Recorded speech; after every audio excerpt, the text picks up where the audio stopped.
सर्वेभ्यो नमः। देववाणी संस्कृतम ई गुरुकुलम प्रति भवतीनां च हार्दं स्वागतम। मित्रों, लघु सिद्धांत कौमुदी के समास प्रकरण को हम पढ़ रहे हैं। आज इस समास प्रकरण की 30वीं कक्षा हम पढ़ेंगे और जो भी महानुभाव लघु सिद्धांत कौमुदी के सभी पूरे संपूर्ण समास प्रकरण को पढ़ना चाहते हैं, वे सभी महानुभाव देववाणी संस्कृतम इस ऐप को प्ले स्टोर से डाउनलोड करके यहाँ पर कोर्स बना हुआ है, वहाँ पर पढ़ सकते हैं, अथवा इस व्हाट्सएप नंबर पर संपर्क करके आप यूट्यूब चैनल के माध्यम से भी इस संपूर्ण कोर्स को पढ़ सकते हैं। आइए मित्रों, अब हमने आपको गत कक्षा में यहाँ तक पढ़ाया था, ये वार्तिक था आपका अंतिम वार्तिक, निरादयः क्रांताद्यर्थे पंचम्या। ठीक है, ये निष्क्रांतः कौशंबी आदि मैं आपको पढ़ा दिया था। अब इसके बाद उसी तत्पुरुष का एक भेद आता है जिसको बोलते हैं उपपद तत्पुरुष समास। इसको आप ध्यान से देखेंगे,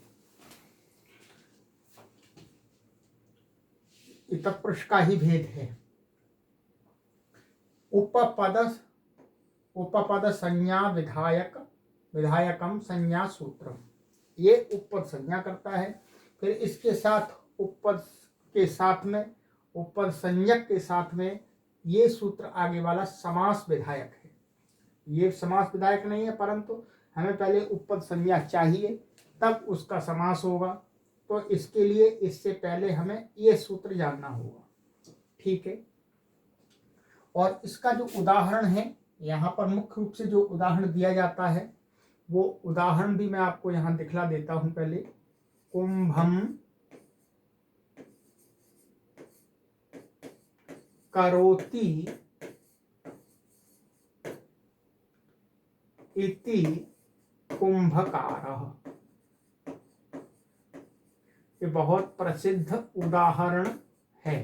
ठीक है, कुंभकारः का अर्थ है कुंभ को, घड़े को बनाने वाला। ठीक है, तो इसका हमें यहाँ पर समास करना है। ठीक है, वो समास कैसे होगा उसको करने के लिए इन दो सूत्रों को हम आज की कक्षा में पढ़ेंगे। चलिएगा, आइएगा, सबसे पहले लेते हैं हम लघु सिद्धांत कौमुदी के सूत्र संख्या 953। तत्रोपपदम सप्तमीस्थम। ठीक है, ये तीसरे अध्याय के प्रथम पाद का 92वां सूत्र है। अब आइएगा, इसका थोड़ा सा हम आपको समास और पदच्छेद विभक्ति आदि दिखला देते हैं, तब स्थिति एकदम स्पष्ट हो जाएगी। ये इसका पदच्छेद है मित्रों।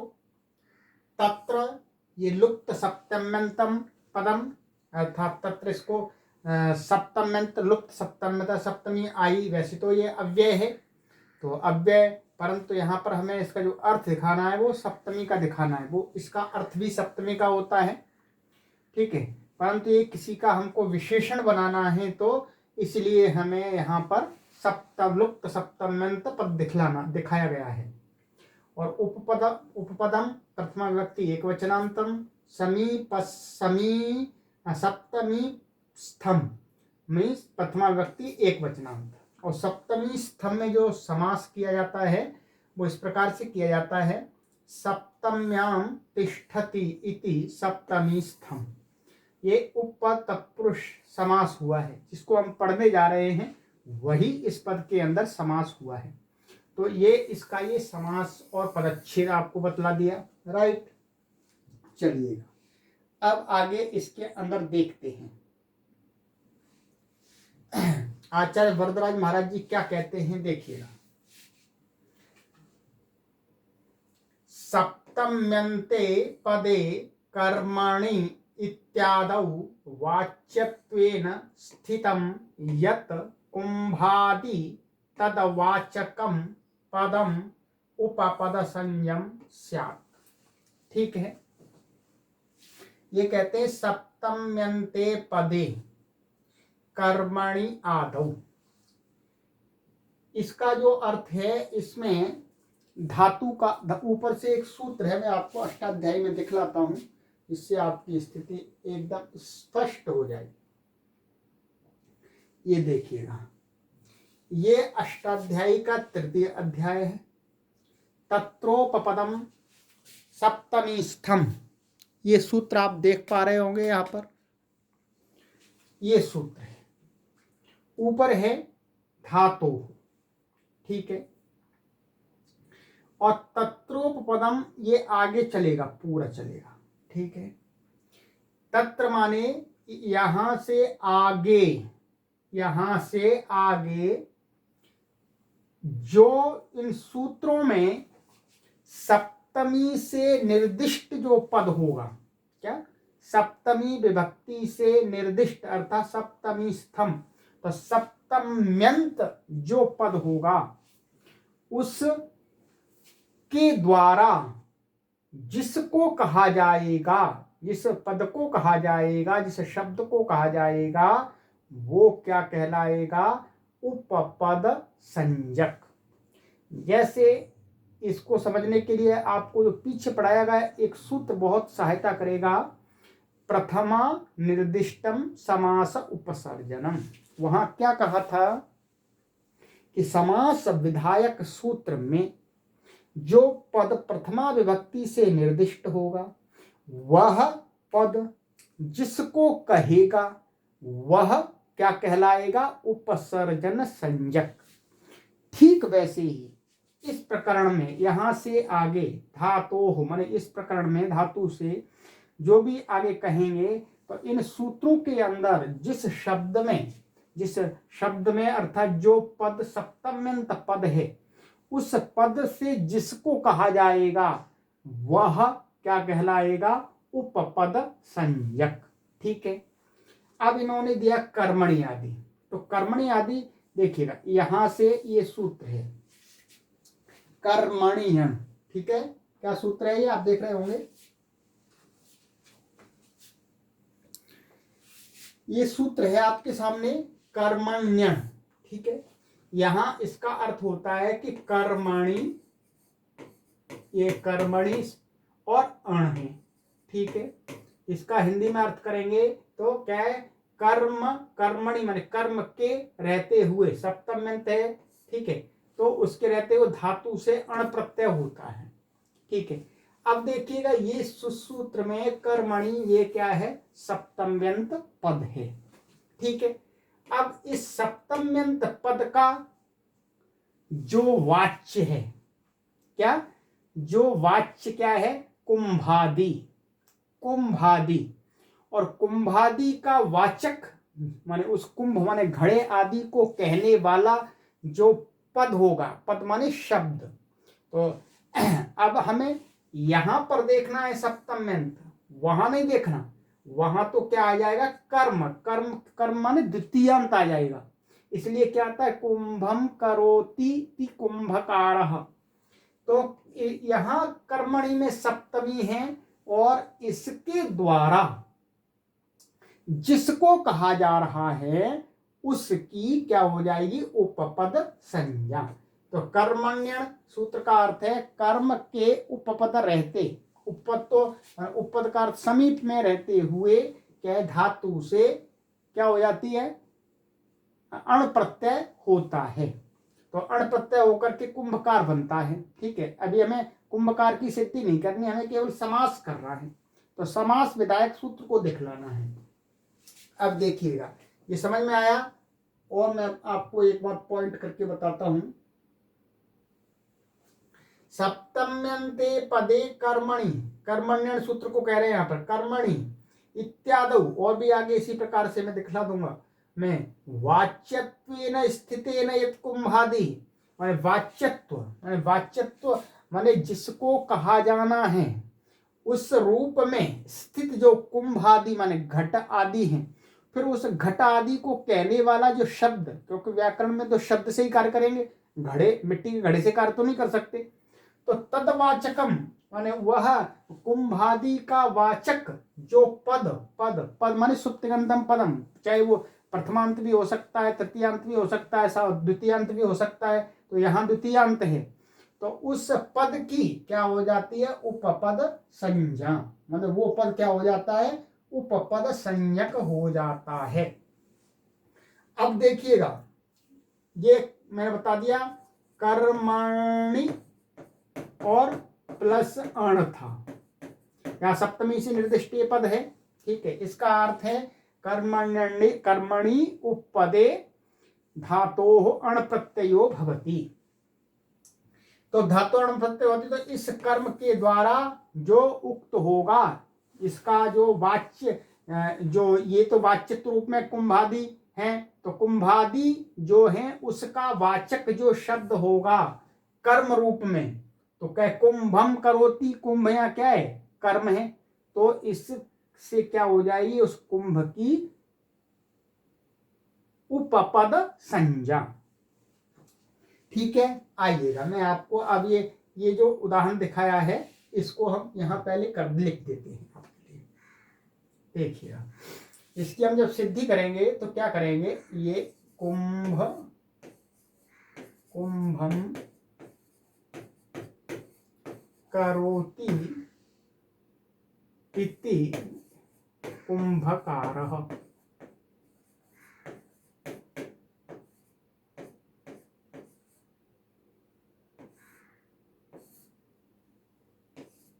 ठीक है।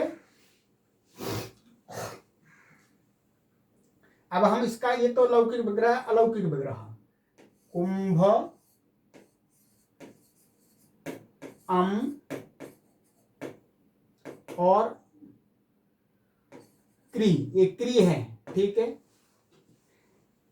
अब क्या है, सबसे पहले हमें क्या है, उपपद संज्ञा चाहिए, कर्मण्यन जो सूत्र है वो उपपद रहते हुए, कर्म के उपपद रहते हुए क्या होता है, धातु से अण प्रत्यय होता है, इसकी उपपद संज्ञा किससे होगी, तत्रोपपदम सप्तमी स्थम, क्योंकि तत्र माने उस धातु के अधिकार में क्या है, सप्तमी विभक्ति से निर्दिष्ट जो शब्द है, उस जो शब्द है, फिर वो जो वाच्यत्व रूप से है, वाच्यत्व रूप से स्थित है, उस वाच्यत्व को कहने वाला जो वाचक पद माने कुंभ पद है, ये शब्द माने घड़े को कहने वाला जो शब्द है, उसकी उपपद संज्ञा हो जाएगी, तद पदम माने पूरे की होगी पद संज्ञा, तो वो उपपद संज्ञा, तो इसकी नहीं होगी केवल, तो पूरे उपपद के रहते हुए, कर्म उपपद के रहते हुए क्या कहे, धातु से अण प्रत्यय हो जाता है,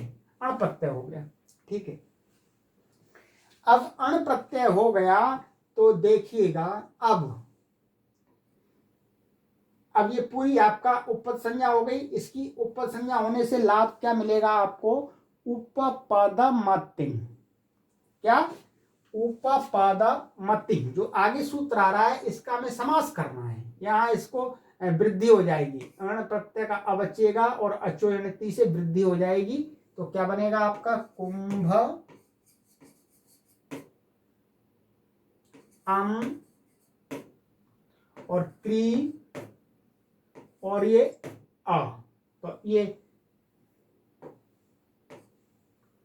वृद्धि होकर के री को आर हो जाएगा, तो कार बन जाएगा, ठीक है, कार अ, इतनी स्थिति हो गई, आ जाइएगा। अब हम आगे वाला सूत्र देखते हैं, आगे कहते हैं उपपदमतिं, तो उपपदम अतिं ऐसा है, ये लीजिएगा। तो इसमें ही हम देख लेते हैं, उपपदम ये प्रथमा विभक्ति एक वचनांत है,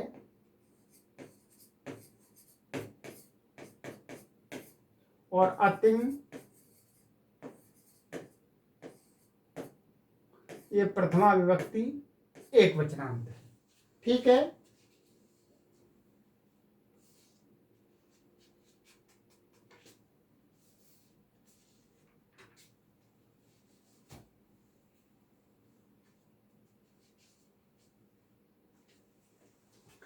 अब यहाँ पर एक से, ये तो एक समास है केवल, इसके अंदर समास है। क्या समास है?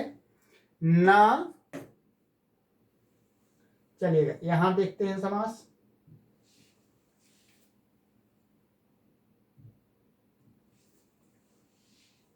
यहां देखिए, ना तिंग अतिंग, सरल समास है, नई तत्पुरुष समास है। ठीक है, क्या है? नई तत्पुरुष, नई तत्पुरुष समास। ठीक है, न तिंग अतिंग। तिंग का अर्थ है आपके जो 18 प्रत्यय हैं, तिप तस जी आदि जो 18 प्रत्यय हैं, उनको कहा गया है तिंग। तो ये नई तत्पुरुष समास हुआ। अब आ जाइएगा, इस सूत्र के अंदर अनुवृत्ति आती है। इस सूत्र के अंदर कुछ सूत्रों की अनुवृत्ति आती है। वो अनुवृत्ति में आपको देखिएगा, इन्होंने यहाँ हिंदी में इन्होंने स्पष्ट कर दी है। देखिएगा, ये इस सूत्र में क्या है? शुभा मंत्र ते परांगवत स्वरे से शुभ की अनुवृत्ति आती है। ये शुभ की अनुवृत्ति। और नित्यम क्रीड़ा जीविकयो से नित्यम की अनुवृत्ति आती है, अर्थात इसका नित्य समास होता है। ये तो विग्रह में दिखला दिया, नित्य समास है ये। और समर्थः, तत्पुरुषः और समासः का अधिकार ऊपर से चल रहा है। ठीक है, अब इसका अर्थ देखिएगा। कहते हैं, उपपदम सुबंतम समर्थेन नित्यम समस्यते अतिङन्तश्चायं समासः कुंभं करोतीति कुंभकारः अतिं किं मा भवान् भूत्। कहते हैं कि उपपदम सुबंतम, जो उपपद जिसकी संज्ञा की है हमने, तत्र उपपदम सप्तमी स्तम, कि वो क्या है? वो जो उपसंज्ञा जिसकी है वो क्या है? सुबंत, समर्थ, सुबंत के साथ नित्य समास को प्राप्त होता है। और क्या है? अतिङन्तश्च अयम समासः, माने ये तिंग से भिन्न का समास है, क्योंकि तिंग भी क्या है? समर, वो भी पद है। जो तिंग अर्थात तिगंत जो होते हैं, भवती पठती आदि, ये भी पद होते हैं, सुप तिगंतम पदम। तो उसको छोड़ करके अतिङन्तश्च अयम समासः, अर्थात तिंग को छोड़ करके ये समास जानना चाहिए। अर्थात तिंग से भिन्न समर्थ पद के साथ इसका समास होता है। उदाहरण दिखाया, कुंभम करोति इति कुंभकारः। तो अति अच्छा, इतना हम यहाँ पर आ गए थे। तो इससे क्या है? हमारा जो स्थिति थी मित्रों, देखिएगा, ये स्थिति थी आपकी,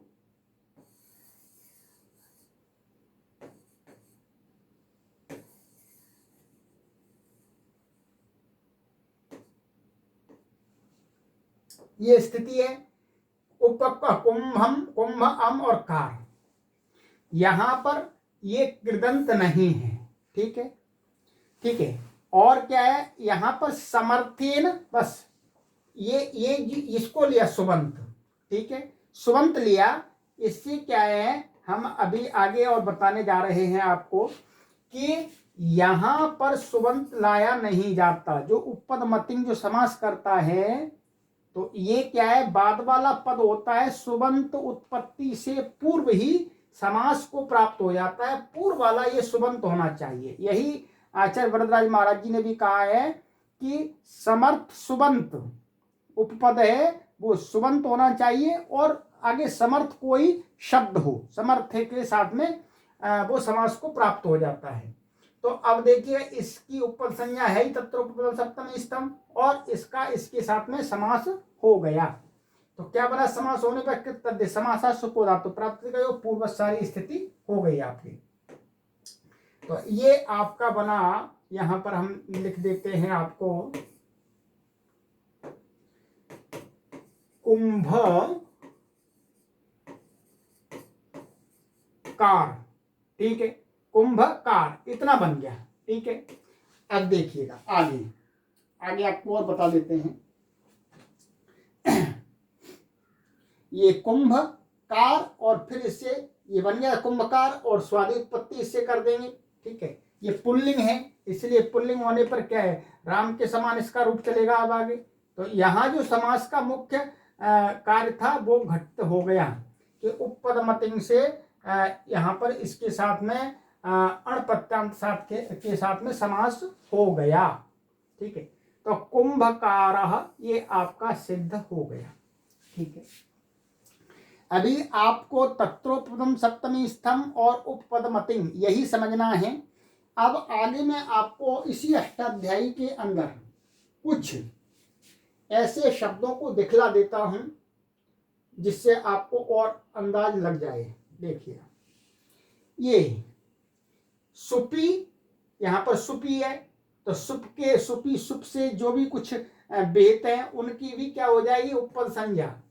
तुंद शोकयो हो, ये भी सप्तम्यंत पद है। प्रे दाज्य प्रे सप्तम्यंत है। समी और ये, ठीक है, और ये सारे वयसी और आंगी और ये सभी सप्तम्यंत पद हैं। स्तंभ कर्णयो हो, शमी और अधिकरणे, ये सभी सप्तम्यंत, जो जो सप्तम्यंत पद हैं उनका इन सूत्रों से जो भी कुछ प्रत्यय आदि होता है, तो प्रत्यय आदि होने पर जो सप्तम्यंत से उक्त जो पद है उसका जो उसके लिए जो शब्द का प्रयोग किया जाएगा विग्रह में, उसकी क्या हो जाएगी, उपपद संज्ञा। अब इन्होंने कहा है कि भाई तिंग को छोड़ करके, तिंग को छोड़ करके अर्थात तिंग के साथ में समास नहीं होगा। तो अब इन्होंने एक उदाहरण दिया कि देखिएगा आप, प्रत्युदाहरण दिया अतिंग किम, और इस सूत्र में अतिंग क्यों पढ़ा है, ये उपपद हम कर देते तो कहते हैं मां भवान भूत, मां भवान भूत अर्थात यहां पर ना हो। कैसे नहीं हो, ये जो भूत पद है, भूत ये क्या है, लकार का पद है, तिगंत का रूप है। क्या है ये, तिगंत का रूप है, ये लुंग लकार का रूप है भू धातु का, प्रथम पुरुष एक वचन का। ठीक है, और ये मां इसकी उपपद संज्ञा है, इसकी क्या है, उपपद संज्ञा है। कैसे, मैं अभी बताऊंगा। मांगी लुंग, क्या है, मांगी ये सूत्र है, अष्टाध्यायी के अंदर ये सूत्र है। देखिएगा, मैं दिखलाता हूं आपको जिससे स्थिति एकदम स्पष्ट हो जाए मित्रों।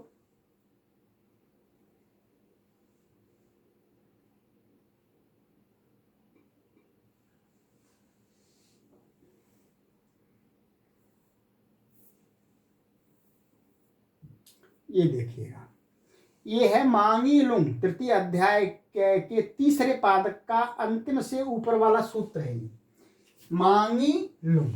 तो मांगी का माने मांग, मांग तो मांगे निषेधार्थक होता है, तो इसके रहते धातु से लुंग प्रत्यय होता है, और लुंग में तो तिवादी आते हैं, तिंग आते हैं। तो अब ये इससे उक्त, इससे माने मांग, मांग की क्या हो जाए, उपपद संज्ञा, सप्तमी से निर्दिष्ट है। तो ये लुंग का जो रूप बनेगा तिगंत का, उसके साथ समास मां का ना हो, क्योंकि इसकी उपपद संज्ञा हो रही है। अब देखिएगा,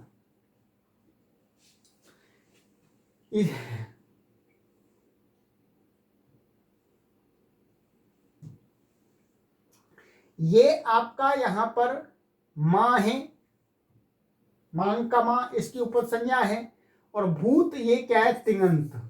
ठीक है, ये तिगंत है, तिगंत है। तो इसका इसके साथ में समास ना हो, ये तो वैसे ही वाक्य में प्रयोग हुआ है, इसको तुम आगे रख सकते हैं। तो मां की उपपद संज्ञा है, और इस उपपद संज्ञा होने से उपपद मतिंग, यदि यह अतिंग नहीं पढ़ते तो भूत के साथ में भी समास हो जाता। ठीक है, समास हो जाता। यहाँ पर भूत अर्थात यहाँ पर जो अटागम प्राप्त होता है, लुंग लंग लिंग शुद्धातः, उसका निषेध कर दिया गया वहीं छठे अध्याय में। तो यहाँ अटागम नहीं हुआ है, तो नहीं तो सामान्य रूप से अभूत रूप बनता है।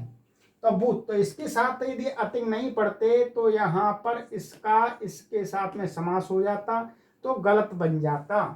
तो उसको हटाने के लिए कहा मांगी लुंग इति सप्तमी निर्देशात मांग उपपदम, मांग की उपद संज्ञा है, उपपद संज्ञा होने से उपपदम, यदि इतना सूत्र रखते तो समास प्राप्त हो जाता।